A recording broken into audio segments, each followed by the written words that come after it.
Whatever you choose, you want to ensure that we have the same reaction you had, Josh. And the foundation we created allowed LaGuardia, specifically Terminal B, to win award after award. So the the things that the team did were really on in the back end. So ensuring that the signage is there, it's big, it's large, ensuring that there's open space, and decreasing the touch points that could give you a negative experience, and switching those into a positive experience. So having key staff members at a location that you may not have guidance for. So all those little things again made a big difference.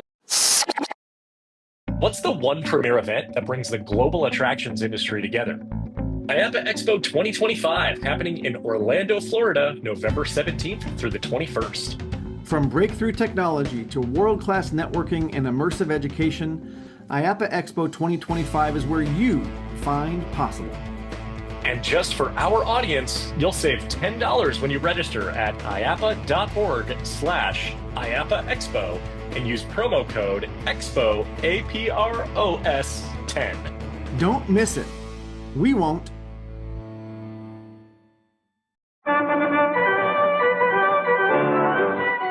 Welcome to the Attraction Pros podcast, where we discuss the latest trends and challenges facing the attractions industry today. We chat with some of the top leaders in the field and provide resources that will help develop your career in this great industry. I am Josh Liebman.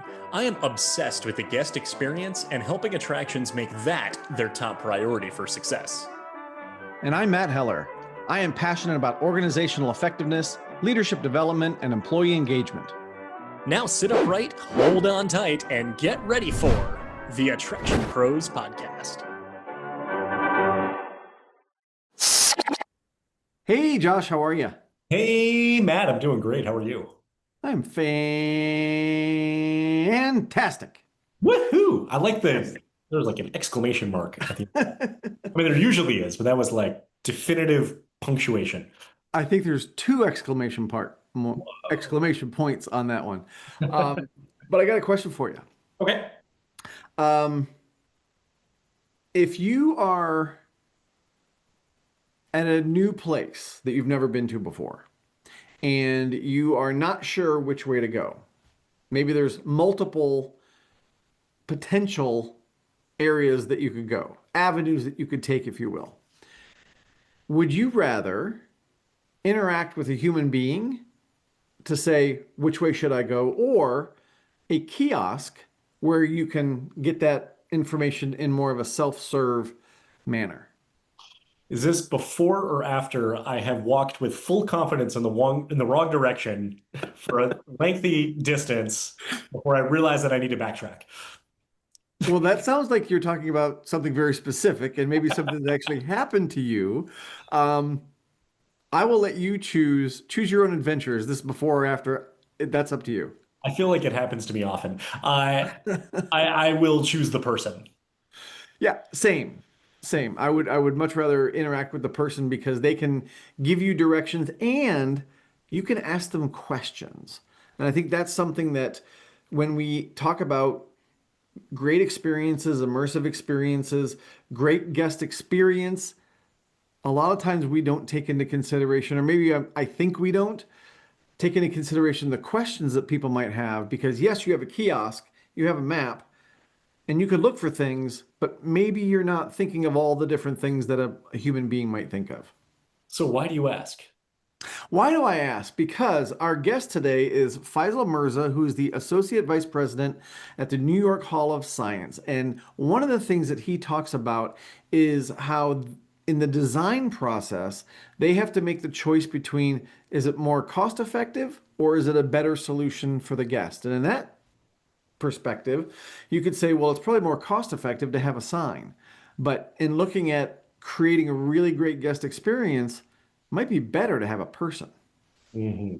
And as we know from one of my 10 GX observations from the summer of 2025, signage is more cost effective, but we all know that guests don't read signs. So That's right. Faisal has been in the business for quite a while, mostly in New York City. So we get to talk all about the New York City tourism market. He's been with the American Museum of Natural History, the Empire State Building, the Cradle of Aviation Museum, the Intrepid. He's worked for Legends. Oh, by the way, he was part of LaGuardia's opening of Terminal B, which, if you haven't been to LaGuardia Terminal B in New York, it is the most epic airport terminal, at least that I've ever been to. I've seen some pictures of some in other places in the world that I aspire to go to one day, but definitely here stateside, it is quite the sight to see, quite the terminal to land into.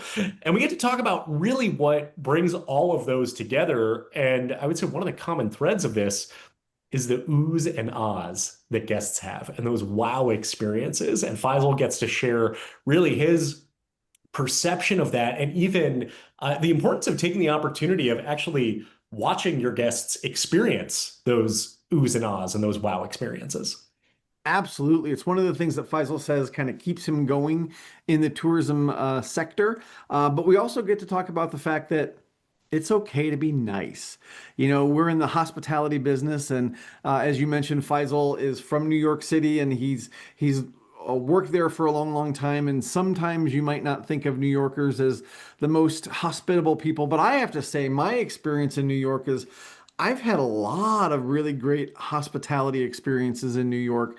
Now, they may come off as a little abrasive in their tone, but you can tell that they're there trying to help you and they're trying to make your experience better. So sometimes it's a little bit of a grain of salt that you have to take it with, but I think their heart is in the right place. So with that, should we go ahead and get into a yellow cab and get into this interview with Faisal?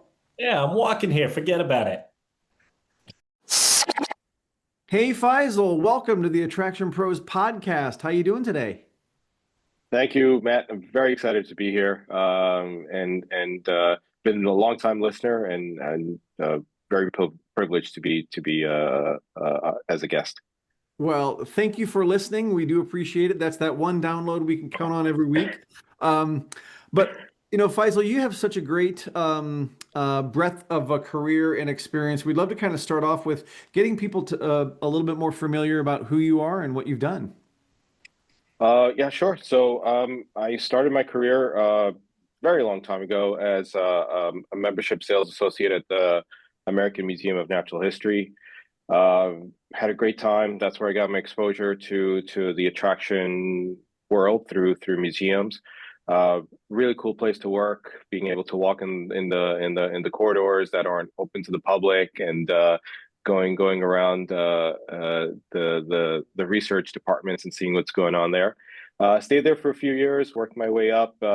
Became assistant sales manager in group sales. So worked around the industry on the group sales side, heading over to the Northeast market, and working with tour operators, travel agents throughout the Northeast, working very closely with the CVB as well, and then headed over to the Cradle of Aviation Museum out on Long Island.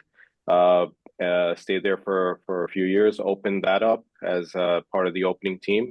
And you'll see a pattern.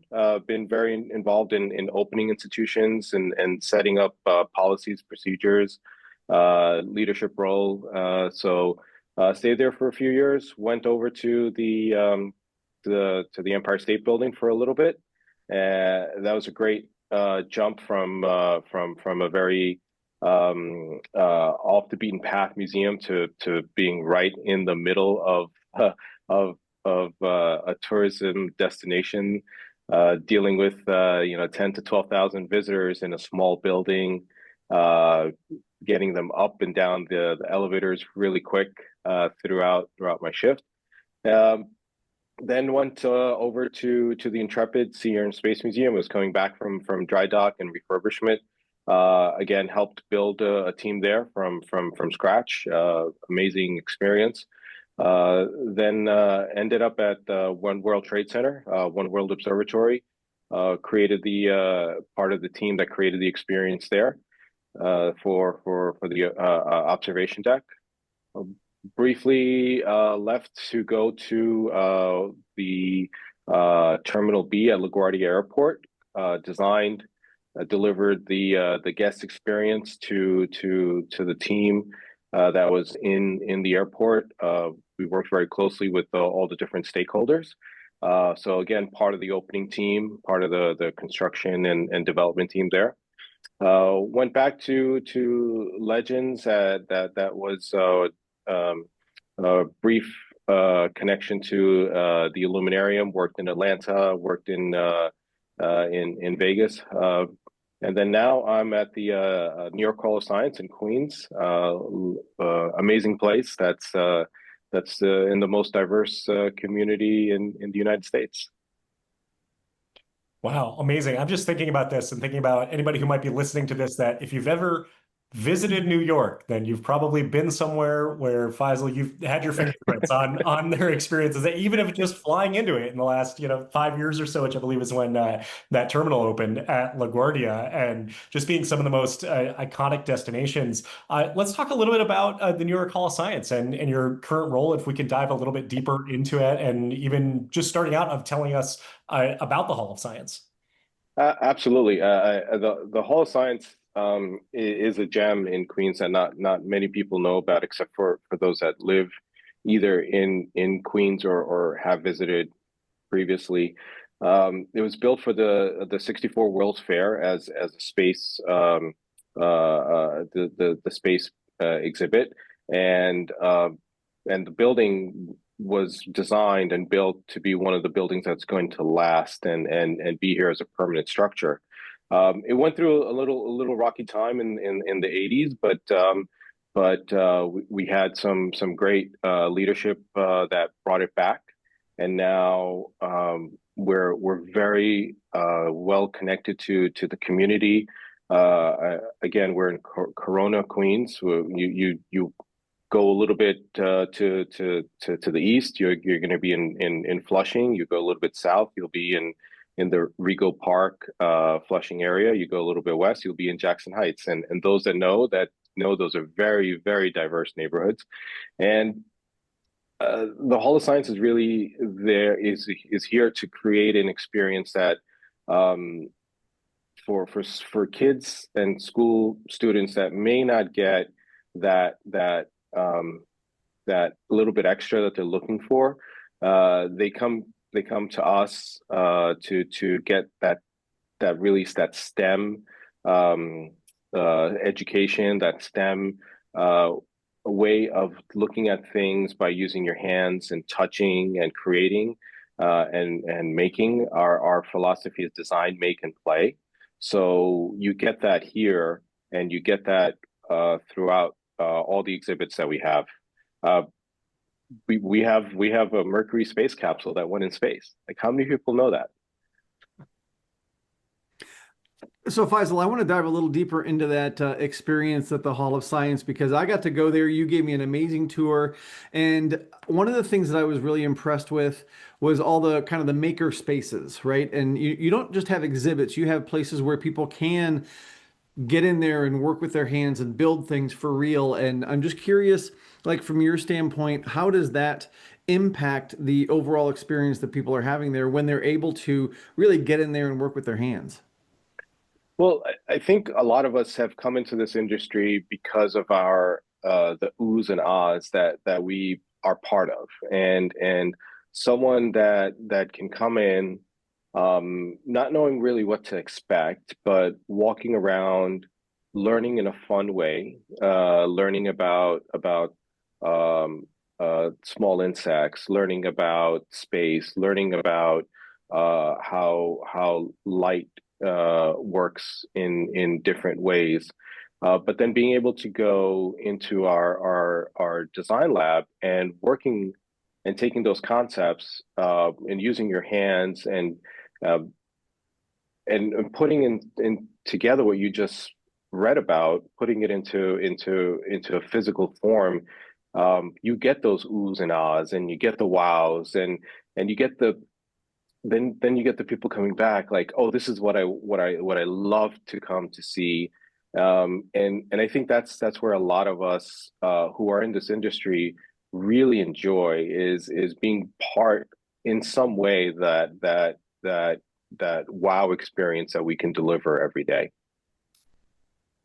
You talk about that wow experience and those oohs and ahs, and I'm seeing kind of the common thread here between New York Hall of Science and then just everything else that you've done. And I'm wondering if you can talk a little bit more about kind of how that hits all of those things between One World Observatory, the Empire State Building, and the Intrepid, and just all the different places within New York and beyond that you've been a part of being able to see the oohs and ahs and these wow experiences across all these different, I would say, applications.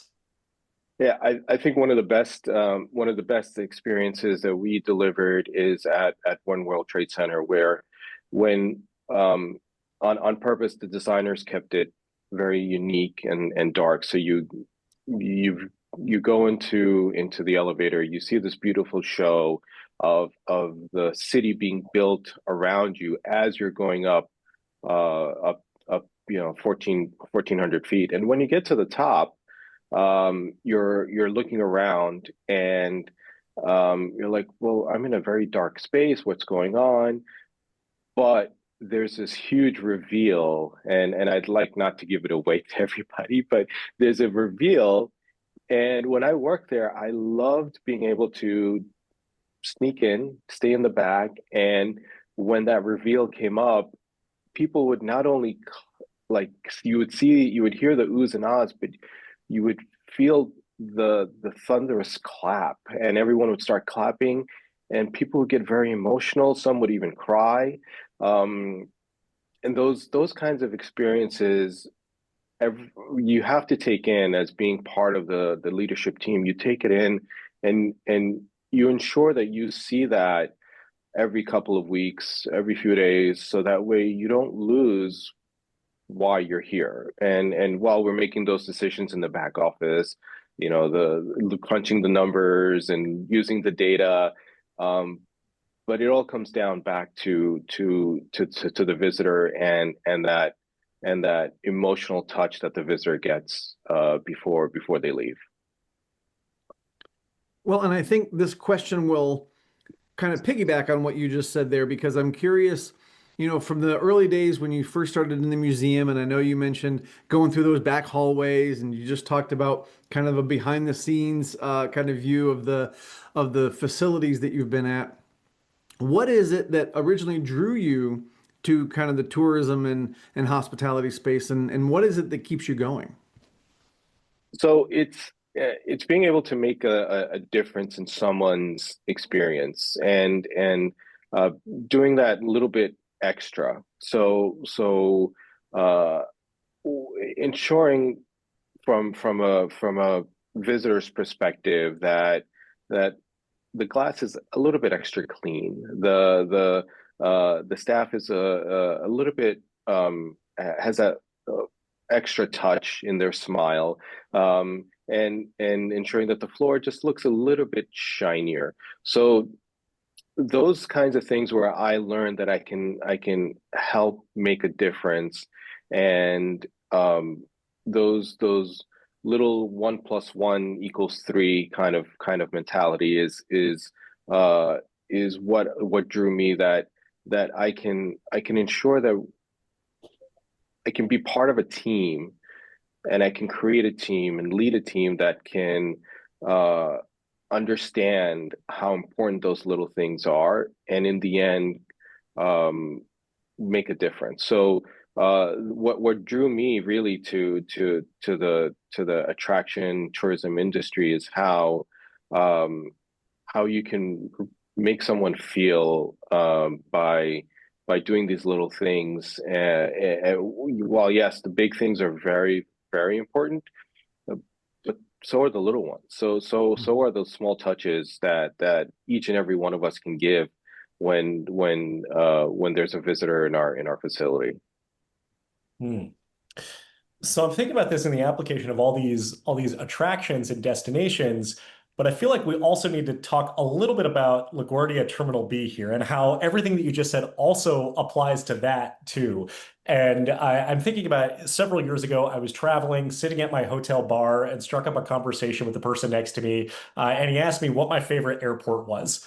And then he almost backtracked and said, I realize that's like asking you who's your favorite dentist. And, right? Because people don't normally talk about that. But when I think about the fact that I've been to LaGuardia Terminal B a number of times, flying United in, I've got the Chase Reserve card, I've been to the lounge. It almost feels weird to say that I'm an enthusiast, that I'm a fan of not even just the airport, but this specific terminal, and that I can speak just as enthusiastically as I could about theme parks or other attractions and tell people you need to actually go see this terminal. So I'm wondering if you could tell us a little bit about why do I feel that way about an airport?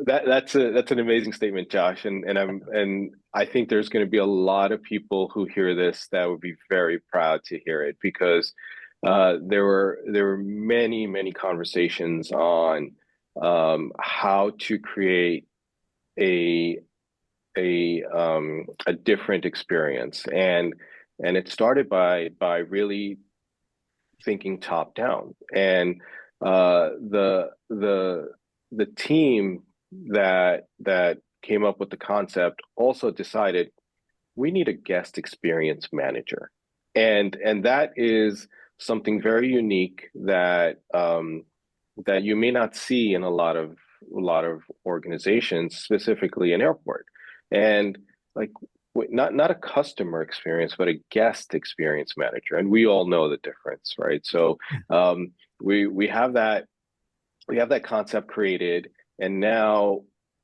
the deliverable is focused on ensuring everyone sees the vision. So you create that vision, and now we are delivering that vision to everybody that works in the airport. So everybody that's there now understands top down what the pain points are. So the difference we have in an airport versus an attraction is you want to go to an attraction. You may not necessarily want to go to an airport, or you may not have a choice. You have to go use airport A or airport B, different airlines, different terminals. But whatever you choose, you want to ensure that we have the same reaction you had, Josh. And the foundation we created allowed LaGuardia, specifically Terminal B, to win award after award.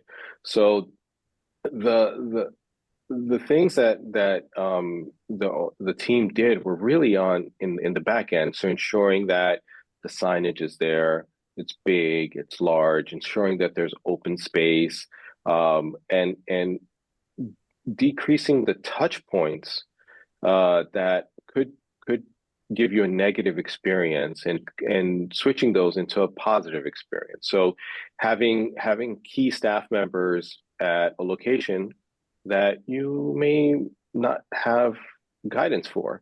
So all those little things again made a big difference. So and that still so many years later, it's still in the DNA of the organization to ensure that we give a proper guest experience to everybody that is coming into the terminal. Hmm. Well, Faisal, I appreciate how you said that you really looked at it from a top-down approach, but then I'm also wondering, it had to be a little bit of a mindset shift also. Like when you talk about people want to go to an amusement park, they choose to, they may not necessarily choose which airport. I mean, they probably would. I'll take that back. Maybe they choose the airport, but they kind of have to go if they're going to take a flight, right? And so Right. it's a little bit different in mindset. Maybe the way that you created those experiences was a little different as well. So I'm curious if you can give us a couple more examples of how you kind of thought through that process. Well, largely it was the designer and the planners that ensured that there was open space. Now it was our job then to fill that open space with uh, um, key key instruments, whether that's a person or a sign, that would give you that experience that would clear things up. So for example, once you go through TSA, and you get to the other side, and you're what we call the recomposure area. You're getting your things back, and now you have everything in your pocket. You picked up your bag. You start looking around, right, left, where am I supposed to go? We decided to put someone there, a person that stands there and looks for those people that need a little extra help, a little extra guidance, look a little lost. So now little things like that are decreasing your negative experience and turning it into a positive experience. So that's just one small example of ensuring that the organization sees the touch points, and there's an effort, a universal effort to address that negative touch point. I have a question about that, and maybe we can even kind of broaden this out and speak about it sort of from a conceptual standpoint. But even just the ability to say we need to have a person in this spot to eliminate friction from guests, to make sure that they know what they're doing, that they're getting to the right spot. I'm trying to think of the counter argument to this to say, well, that's an added labor expense, and we could put a sign there that's going to provide all the information that they need to. And maybe we'll even put an interactive sign. So there's some technology behind it, and the guest can, has more of a self-service type of experience. And I'm curious as far as where that conversation goes, to say there is a definitive reason why this position needs to be staffed and cannot be replaced by something that is either automated or text or signage based. Absolutely. I think you hit the nail on the head, that there is always that conversation in what is most profitable, right? A sign is most profitable, but is that in the DNA of the organization? Is that really what we want? Do we want to give someone a subpar experience when there's high level competition? And this could go for any organization, right? If we're doing something that's just a little bit better, people are going to remember it. So what is the competition doing that's going to be better than us? And should we think about that? Should we look into being very cost effective or being better? And there's always a balance, and there is always a conversation that there's always a debate. So it goes back to what the organization really is looking for, and how, as a leader, you can justify that that process, and ensuring that, I think we brought in NPS into the airport industry at LaGuardia. We brought in having surveys done, doing mystery shops, doing trainings for 1,000+ people. So those kinds of things really make a difference. And if you can't measure the success, then with data, then you're gonna have an uphill battle. Well, and I guess that's where I'd like to maybe ask a question is, actually that was my exact question, Josh, about the person versus the sign. But now, Faisal, you're taking it to another level where you're talking about justifying it and measuring it. So how do you measure the greater guest experience by having a person there versus a sign? Is it through the mystery shopping? Is it through the surveys that you're doing? Like, are you hearing that, oh, that person really showed me where my gate was and they walked me over there? Or like, are you hearing those kind of comments? We did. We had great technology that would show us the different experiences. So one of the things we did is we had surveys for the passengers that were sitting at their gates. So we had someone walking around, giving them a 50-question survey. They have nowhere else to go, so they have to answer the 50 questions. And they would answer the questions, take them 10, 11 minutes or so. But we got such great data, and the open-ended questions would continue to focus on the staff was very helpful. The TSA staff was helpful. The person at the front telling me which line to get on, because you have to remember the going to get a little technical here, but the old LaGuardia had 4 different concourses where you could go to 4 different queuing, 4 different TSA queues. We had one.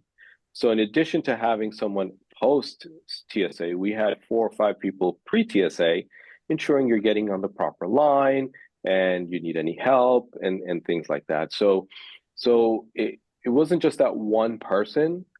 We had multiple lines of expertise helping people throughout their journey just to get to the gate. And that when you see the terminal operator doing that, you as part of that team see, oh, okay, it's okay to be nice. I didn't know that. And look, we're in New York, right? Everyone's in a rush. Everyone's trying to get what they're doing, and being nice is not necessarily our priority. But when you see others doing it, and you're in that universe of everyone being nice, it's really great. So this might shift gears just a little bit here, but you've been in the tourism industry within New York for many years, and curious about just changes and developments that you've seen in that space over time. Yeah, I mean it's really interesting to see how in the past you've had tourists coming in and doing the major things, right? The Empire State Building, the large museums, and really focusing on that. And now it's shifting to I've seen the shift to more experiential, and how I can really do something unique, and that experience would last with me longer, and I can talk about it, and it's really unique to me. Like, I may not want to do everything everyone else is doing. I want to do something that's unique to me that I'm very interested in. So we've seen that shift quite often in the tourism industry, and I think we're going to see a continued shift where the newer generation that's coming out of into the workforce is going to probably continue that, and wanna even go a level up, and having a very unique thrill experience, or a smaller unique experience that is a little bit elevated. So there's a big shift that's happening in our industry. So, Faisal, you talk about those things that stick with you and that you will, eventually talk about. And one of those things, again, from my tour at the Hall of Science, was learning where the water comes from for New York City. There's a great display there, and I'm wondering if you can shed a little light on that. Absolutely. So first of all, a little bit of emphasis on New York's water is probably the best. So we want to make sure everyone knows that. It's not well water. It comes from reservoirs from upstate New York, and the water comes through aqueducts. So no machinery, nothing like that. Comes all the way through, fresh rainwater, all the way down to New York City to help the 8 million residents, and who knows how many visitors that swell into New York every day. So everyone gets fresh water, rainwater, right out of your tap, and it's not it's very unique that New York can do that for that many visitors. So we're very privileged to be able to get fresh, clean rainwater. When I think aqueducts, I think about Rome. Is it a similar type of concept or a similar structure? Very similar. They actually go in a very similar structure, where it goes up up over hills, down through valleys, through tunnels. So when you're driving up and on certain roads, you can actually see them on the side of the road. It's so cool. Yeah. Interesting. Thank you for that bit of information. And Matt, thank you for asking that question. We're calling from your visit. Um, One of the things I'm thinking about too is you talk about just the amount of people who visit New York and just the amount of attractions there are, and you talk about kind of the preferences of people. There's definitely the anchor attractions in the city, and then just so many maybe smaller or more unique or more niche attractions. The competitive landscape, I've got to imagine, is so challenging because on one hand, just being the most populated city in the country and just such a high level of tourism that there'd be so many opportunities to capture visitors, but at the same time to be also so spread out as well. I was in New York most recently, a little over a year ago, and I went to a comedy club in Brooklyn, and there were Mhm. 8 people there.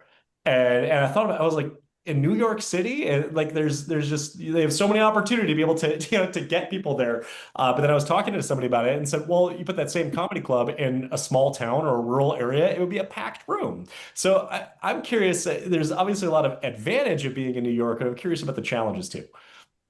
Absolutely. One of the things when I first started here, a friend of mine said to me, he said if the Hall of Science was anywhere else in the country, it would be the biggest and the best place for everyone to go to. But we're in competition where there's larger museums that do 3 million, 5 million people a year. And those are just two of the many other museums and institutions, between the zoos and the aquariums. You can only imagine how much you do. Now, the advantage is there's something for everyone. So you will be able to find that person that wants to do something different and unique and see rockets and see where water comes from. And I'll give you a little hint, Josh. There's a something called a fatberg, and you'll be able to see that in our institution. So there's these unique experiences you can have that run off of being who they are, and they don't have to be something the larger institutions are. So that's what I think makes New York very unique. The not only do the institutions and the people that live here want to stay unique, but the visitors that do come here understand that uniqueness and can understand how to experience it. And speaking of unique, you told me about something called the pizza rat when I was there. Yes. Yeah. So there definitely is a pizza rat that you can find in it's not a real rat. So it's definitely a pizza rat you can find in the Hall of Science, as well as many homages to the pigeons in New York City. Yeah, yeah. Well, and I think that's again what makes that institution unique to New York City because then I remember the pigeon eye view, the drone footage over the city Right. and things like that. So cool. Um, and then the that area where it was like the city and you could kind of plan the city, right? And you could Right. put little blocks in different places if you have an apartment complex and then a store and then a gas station and how that would affect traffic flow and so again it kind of gets back to that hands-on piece where you start to see, oh, this is what it's like to design a city. It's not just plopping a building down here and there. So, can you talk a little bit about that, like Yeah. impact of the building too? I'm glad you brought that up, Matt, because when we think of, oh, you can put you know, go back to the days that we all started playing SimCity at one point. I think we could put an apartment building here. We could put a road here. No, there's a lot of urban planning that goes into that. Yet the infrastructure, let alone, okay, now you have to get water in, but then that water has to get out and has to go somewhere. So if you start putting in too many apartments and you start putting in too many buildings and office buildings, the water is going to overflow. So you need to add park and you need to add open space and you need to add other things that the people need behind the scenes. There's everything we see in front of us, the grocery stores, um, in New York City we have all the bodegas. So we all have those, but there's a lot of infrastructure behind the scenes that we don't even think about, and that's what we do great at the Hall of Science is we have you thinking about those things that you don't normally have time to think about. Hmm. Yeah, that's really interesting. I hadn't thought about it from that standpoint as well. So looking into the future then, what's next? What's next for the New York Hall of Science? Well, the Hall of Science wants to continue being the community organization it is. We're really focused on being able to give those unique experiences. The sky's the limit. We have a beautiful, beautiful building from the 64 World's Fair. I would urge everybody to look up the 64 World's Fair and look up the space exhibit experience, and you could see the Hall of Science building. We're looking to increase visitation, tourism. We're working on creating a market that goes out to the student youth travel industry that can really benefit from the organization, and looking to increase our immersive experiences. So there's a lot that we're looking to do on the visitor side, and then obviously we want to ensure that on the research side, we are an institution everyone can look to as a leader in STEM. Now, Faisal, we've talked a lot about the museum and things that are going on in New York City, but I also know you to be a great leader of people. And so I wanted to tap into your brain a little bit and see if you could share some of the top qualities that you feel are needed to be an effective leader here in 2025 and beyond. Thanks for that question, Matt. One of the things I think really the top three qualities I think are ensuring that you can build high performance teams. So I've been privileged to be able to start from scratch in a lot of these institutions and build these high performance teams that deliver and execute. And then on a personal level, I ensure that we were very focused on executing those deliverables. So any leader that does that, we have to understand that 67%, and this is from the Project Management Institute, 67% of strategies fail due to poor execution. So ensuring that the vision and execution go hand in hand for future projects, and always keep the bigger picture in sight. I think that's sometimes we lose that. When for example when you have a puzzle and you're putting the puzzle pieces together, you'll see different people taking things differently. Like I myself would look at the big picture and take a step back and like, okay, this looks like this will go there. This looks like it'll go there. And she's going to hate me for saying this, but my wife, for example, will look at how small pieces come together and put that into the larger picture. So in the end, you still get to the goal, but it's you as an individual, as a leader, like how do you get there and what works for you? So you ensure that you have designed your process for your own style and your own success. It's fascinating. It's really interesting. It gives a lot to think about. Really appreciate that. As we just have a couple of minutes left here, but curious as far as advice that you have gotten over the years, and if you can reflect on anything that you would say is the best advice you've gotten. Yeah, I think there's definitely a few things. One time my boss said to me, "Look, do what's best for the organization, and that decision, whatever decision you have, is going to be the right one." You can go to Steve Jobs. His advice to his team is focus on the customer experience, and everything else will fall into place.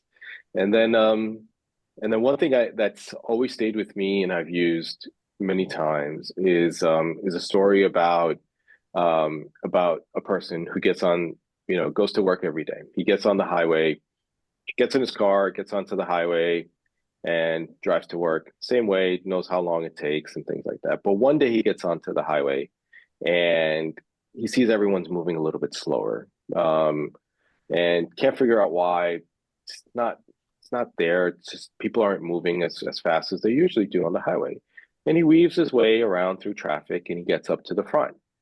As he gets up to the front, he sees there's a cop, a police officer. He's driving the speed limit. So everyone is now afraid to go faster because the police officer is doing the speed limit.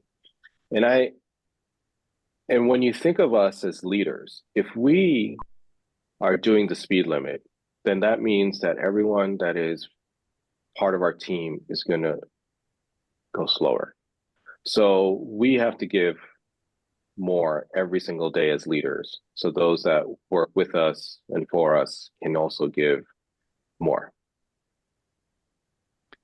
I think that's such a great perspective as you look at truly going where no one has gone before, right? The old Star Trek thing, boldly go where no one has gone before. Because I think a lot of times as people have that conversation between leader and manager, they'll kind of creep over into the kind of the management of things and kind of forget that part of their role is to go where it's scary and to go there first. Right. So I'm curious, Faisal, as we kind of bring this to a close, one last question is there an example of some time when you kind of stepped outside your comfort zone and kind of went to that scary place and you were able to lead your team into success? I believe there're probably a few. One thing that I think I'm doing right now is a leaders fellowship, and it is very, very uncomfortable. And Matt, we talked about trying to be comfortable being uncomfortable, and that's where I'm going. Is while I'm learning, I'm also trying to find a way to work differently. And I think that's where it's a very uncomfortable position. Those that have a different personality or a different style, understanding how I can work better and lead better with those that have a different style than myself. That's very it's a new frontier, to use your Star Trek analogy. Awesome. Excellent. Faisal, this has been such a fascinating conversation. We really appreciate the opportunity to chat with you today. If people want to learn more about the New York Hall of Science, or if they want to get a hold of you directly, where would you send them? Absolutely. Look me up on LinkedIn, or for the Hall of Science. Please visit us. You won't be disappointed. It's NYSCI, NYSCI.org. We have a lot of work to do on our website, so please be nice. But we're headed in the right direction, and we're looking to welcome any visitor that wants to visit. And I'm looking to connect with all the attraction pros that listen to your podcast. Excellent. Excellent. Well, thank you, Faisal. Now you are in that club of people who've been on the podcast and couldn't enjoy this conversation more. So thank you so much for your time. And for everybody out there who's watching and listening, just remember, we are all attraction pros.